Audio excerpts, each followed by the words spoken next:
Hi, my name is Faith Hurd, and today I'm going to propose to you some recommendations for the conservation of herbaceous plants in Indonesia.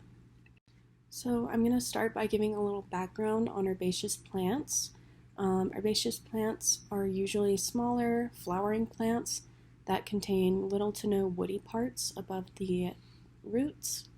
They are a great source of nutrients for many herbivores, including spider mites, mealybugs, and hornbills.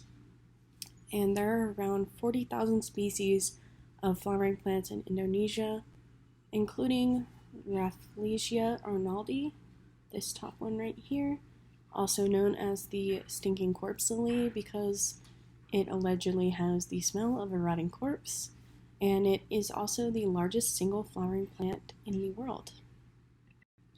For a little more background on the area of study, the following study takes place over these 5 candidate islands of Indonesia. Using a budget of 475 million rupiah, I will make suggestions on which of these islands will be the most practical and imperative to protect in order to conserve the vast majority of biodiversity of the herbaceous plants in Indonesia. Island 1, you can see, is the largest island with an area of 92 kilometers squared. And Island 5 is the smallest island with an area of 8 kilometers squared, and it is the farthest from the other 4 islands. Some of the methods I use to assess biodiversity and species richness and abundance are: first, I tallied species richness by tallying the number of species found on each island, and the overall species richness is the total number of species observed across all the islands. Species abundance, I tallied the number of individuals per species per island, and the total abundance is the total number of individuals on all of the islands. I'm going to explain why a species accumulation curve is necessary for the study. I performed a similarity analysis to examine island uniqueness and any patterns of endemism. And these are the formulas that I used to quantify my diversity. So I characterized my diversity using the Shannon Diversity Index and Inverse Simpson Diversity Index, and those are the formulas I used right here. Continuing on with my methods, I examined relationships with island size and proximity using the theory of island biogeography and the species area relationship hypothesis. I examined how findings relate to biodiversity hypotheses and abundance patterns. I examined the implications of what would happen if these islands remained unprotected. I explored potential caveats to the recommendation, and I decided which islands should be protected based on conserving biodiversity. So here I've created a table with my results. Island number is going to be in the first column, species richness in the second, species abundance in the third, Shannon evenness in the fourth, Shannon diversity in the fifth, and inverse Simpson diversity in the sixth. I also have underlined all the highest values in each column. So the species richness in Island 1 was 10 species found. The smallest number was 6 species found on Island 5, and the total number of species found across all islands was 15. For species abundance, Island 1 has the highest with 48 individuals. Island 5 has the lowest with 17 individuals, and the total number of individuals across all islands was 138. For Shannon evenness, we see a different pattern here. So Island 3 had the highest number, which indicates that its herbaceous plants are more evenly dispersed than the other islands. For Shannon diversity, we see Island 1 has the highest score, and 5 has the lowest score. And for inverse Simpson diversity, we see that, again, Island 1 has the highest score, and Island 5 has the lowest score.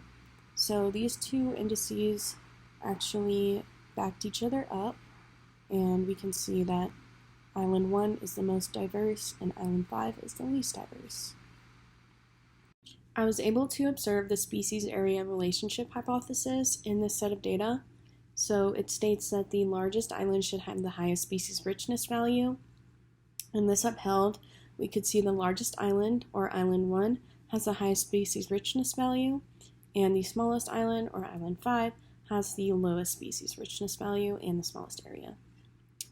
We could potentially see the latitudinal gradient hypothesis, but we don't really have any other islands of varying latitudes to compare it to, so it can't really be upheld. The intermediate disturbance hypothesis cannot be observed because we don't have any environmental data showing any abiotic or biotic disturbances, and we also cannot see the diversity productivity hypothesis without having more information about the productivity levels of the herbaceous plants. This set of data also shows that common species are widespread and rare species are restricted in their distribution. So Island 5, the farthest island away from the other 4 islands, had some rare species that were restricted in their distribution due to proximity. And few species are common, most species are rare.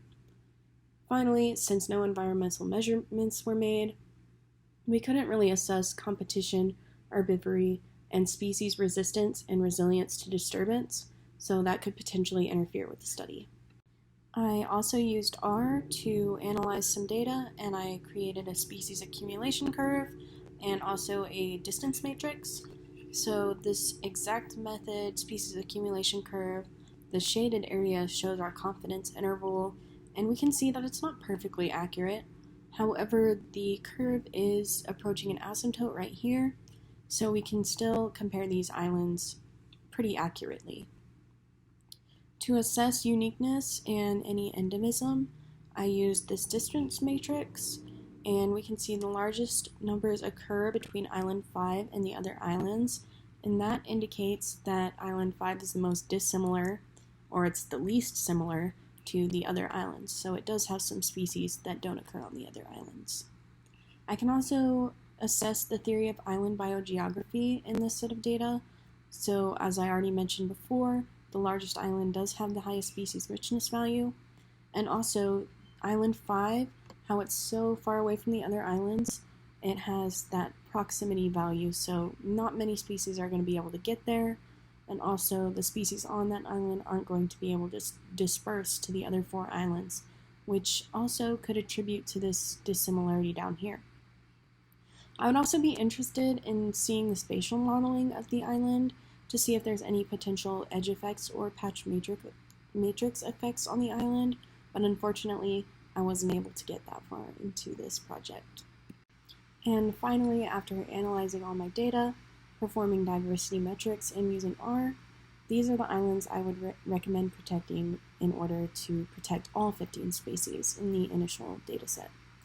So Island 1 would be my first island to protect because it does have the highest species richness value and it is the most diverse in species, and that would cost 276 million rupiah.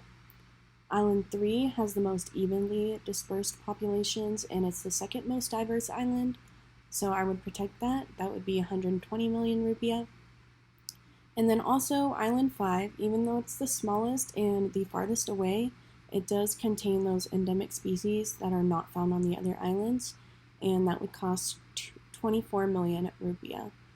With all these islands together, the total cost would be 420 million rupiah. Biological interactions, especially herbivory, were not measured for this project, so there could be other biotic and abiotic consequences not accounted for.